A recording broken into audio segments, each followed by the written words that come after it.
Look at him go. Oh my god.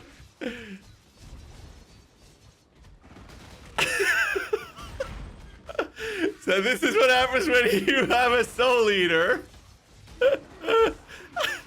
Oh man. It's the big guy. It's the big guy. Oh man.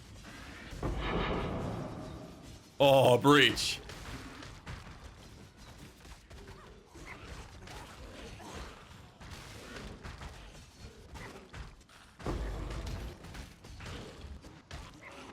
Refresh the duration on them. I did.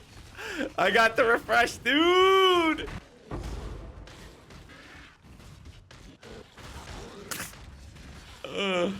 Oh my god, man. Okay.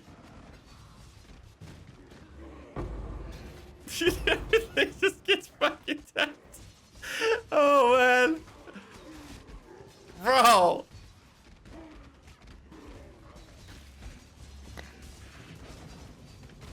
Man, I want to kill the boss for this.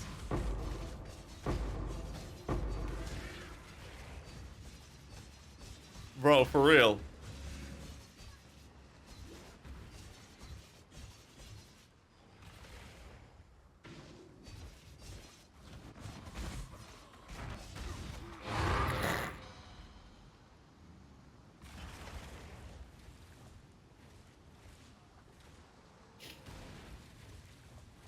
It's this guy.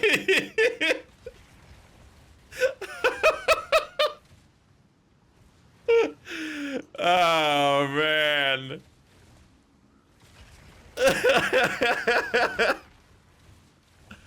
How you doing, big boy? How you doing, man? If you get a huge pack size map and you get one of the early rares to be a soul eater, you're done. You're done. Jesus Christ. How is it being sustained? Okay, so I'm gonna try to explain this in a cool way. Or an effective way. So I'm gonna do some paint jobs here. Okay, so these are packs of enemies. This is where I am located. And this is where the Soul Eater Sentinel is. Okay? So what's gonna happen when this pack of enemies are dead? When they die, each enemy will generate a soul. So to understand how this works, you first have to understand how soul collection works. So when they die, these souls will be collected by the closest unit, note unit, that can collect souls. So if I have soul gain prevention, which my Dark Dominating Blow has at 24 seconds, actually longer than that, I have a soul gain prevention of 34 seconds. What then happens is these souls will not go to me if I can't collect souls.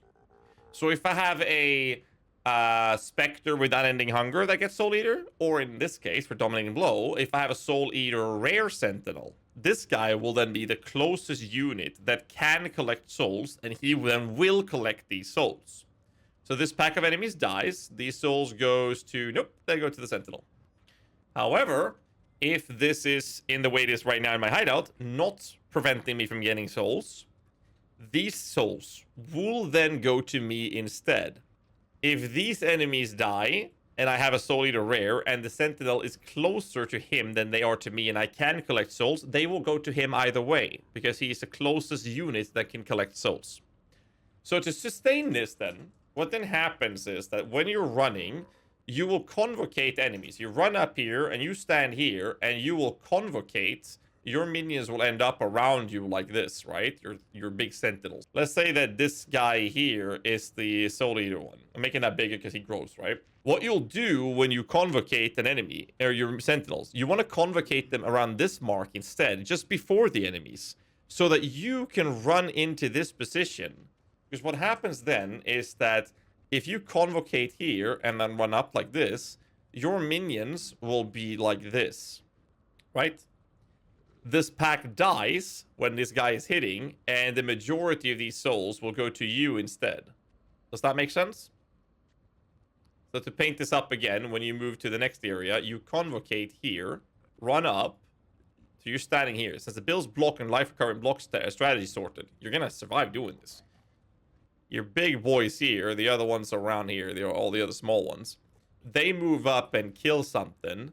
The majority of these souls are going to be collected by you, not your big minion. You do this till you have the 3 charges on Vaal Domination. This allows you to then pop them again, and if you have 3 Vaal Sentinels out, popping it again will refresh their duration.